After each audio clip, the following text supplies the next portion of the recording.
Good afternoon. I'm Rob Boskamp, and you're listening to South Texas Midday. Happy Thanksgiving. It is Thursday, November 27th. The Beeville City Council agreed to a $55,000 settlement with former police chief Kevin Baer after a closed session on Tuesday night. Beeville City Manager Andy Jocelyn confirmed to KIII News the result of the executive session. Baer, who was fired back in August after being accused of making lewd sexual remarks to another officer, filed a discrimination complaint with the Equal Employment Opportunity Commission. He claimed that city officials ignored his own complaints of sexual harassment, that the city's investigation was inadequate, citing that the city failed to investigate the claims properly and violated both Texas labor law and government code. No other information was released. The Texas Department of Motor Vehicles is updating its photo ID requirements for all vehicle registrations and renewals. Current photo identification, like a state driver's license or passport, must now be presented when new vehicle registrations or renewals are made, according to the new policy. The DMV said it informed county tax offices last week of the new requirement, which went into effect immediately, as first reported by the San Antonio Express News. Licensed vehicle dealers in the state also were notified by the DMV last week that a customer's approved photo ID must be presented during sales. A DMV spokesperson said the new guidance is intended to ensure validity of ID requirements under the state's vehicle registration process. The DMV's list of approved IDs sent to dealers in counties include a Texas driver's license, an unexpired U.S. passport, Texas license to carry identification, and IDs issued by U.S. military, Department of Homeland Security, Citizenship and Immigration Services, and Department of State. The Texas Tribune reports that the changes could hinder undocumented residents from legally owning vehicles. An estimated 1.7 million undocumented immigrants live in Texas. The reliability of the Texas grid could be shaken by the rapid expansion of data centers in the state. That's according to a new study. Texas Public Radio's David Martin Davies has more. Texas has become a hot spot for data center growth. They use a lot of electricity, so much so that higher demand during the winter could lead to blackouts during freezing temperatures, according to a new study. The North American Electric Reliability Corporation has analyzed the Texas grid and is warning that data centers' round-the-clock energy consumption is making it difficult to sustain sufficient electricity supply under extreme demand conditions during freezing temperatures like the winter storm in February 2021.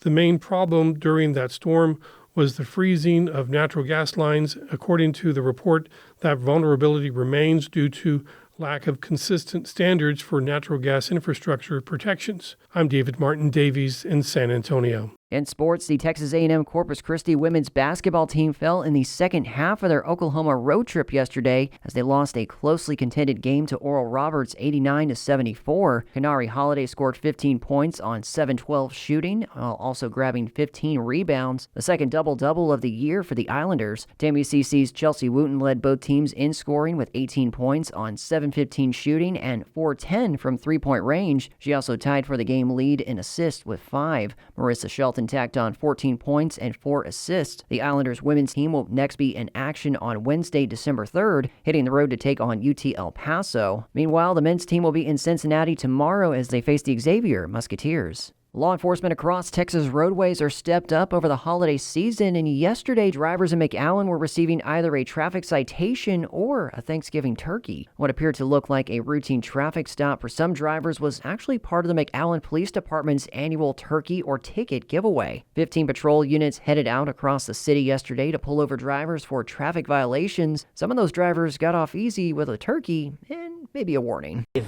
they're going 1 mile over the speed limit, I'll go ahead and pull them over for that. You don't want to stop somebody that has a brand new vehicle. You want to give turkeys to people who are in need. That was McAllen Police Officer Alejandro Cortez speaking to KRGV. The turkeys were paid for in part with donations from the McAllen Crime Stoppers program. The city of McAllen and McAllen Crime Stoppers also held their annual turkey meal giveaway yesterday, providing Thanksgiving meals to 350 families. And continuing on with Thanksgiving news, the Texas High School Marching Band is taking part in a longtime American holiday tradition, the Macy's Thanksgiving Day Parade. The logistical lift of getting everyone there involves multiple flights, long drives, and months of advanced planning, but being a part of the show is expected to create lifelong memories for those involved. KERA's Andy Lusk dropped in on a rehearsal just a few weeks before the big day. The LD Bell Blue Raider Band is heading to the Macy's Parade this year. In the lead up to Thanksgiving, more than 300 students, staff, volunteers, and parents will leave the Hearst-Euless-Bedford area and fly to New York City. I met some of them during an evening rehearsal in mid-November where they were hard at work putting the final touches on their show. The band program at LD Bell is pretty special. It's been around for a really long time. Band was founded in 1957. That's band director Suzanne Dell. She says when she found out that her students were going to the Macy's parade, it was a goosebumps moment. My hope is that everybody leaves with a lifetime of memories from this coming time that we have together in New York. The Blue Raider Band is one of 11 marching bands performing this year and the only group from Texas. Other groups will come to the Big Apple from all over the United States. The New York City Police Department Marching Band and the Macy's Great American Marching Band will perform too. It'll feel a little different marching through the heart of the city instead of across a football field. As wide as the streets are, they don't offer the same space to spread out and showcase the elaborate marching band choreography audiences have come to expect in recent years.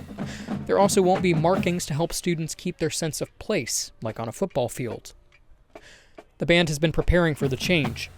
Dell says students have had to learn a whole new way of putting a performance together.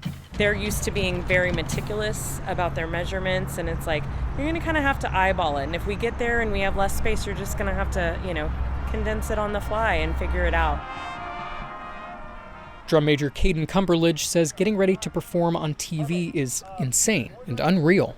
There's definitely a lot of anticipation there. It's so exciting. I know that a lot of bands do not get this opportunity. A lot of people do not get this opportunity. So I just feel so privileged to get to go with all of my friends, my family, to New York for a week and perform. It's amazing. Cumberledge says usually during this time of year, the band prepares Christmas music and gets ready for the concert season. But they've been rehearsing multiple times a week for the parade instead. Benjamin Osborne leads the brass section. He says although he wasn't one to watch the parade in years past, being a part of this year's made him go back to older clips and learn from other bands' performances. My senior year, I've kind of had some more school pride, and it's really cool that I get to join the band and have this be our moment in kind of history, going to Macy's.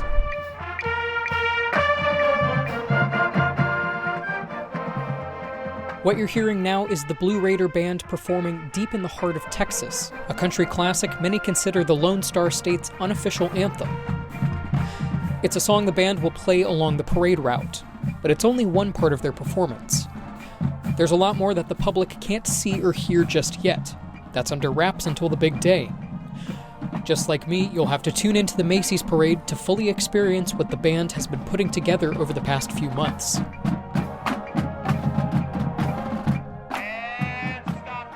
You can see the LD Bell Blue Raider Band perform on NBC and Peacock Thanksgiving Day, with the parade set to kick off at 8:30 a.m. Eastern. The show will be rebroadcast at 2 p.m. Eastern on NBC. I'm Andy Luskin-Hurst. And that is the latest news and information on South Texas Midday. From all of us at KEDT and KVRT FM, we want to wish you and your loved ones a very happy Thanksgiving. I'm Rob Boskamp. Your community arts calendar and more is on the way.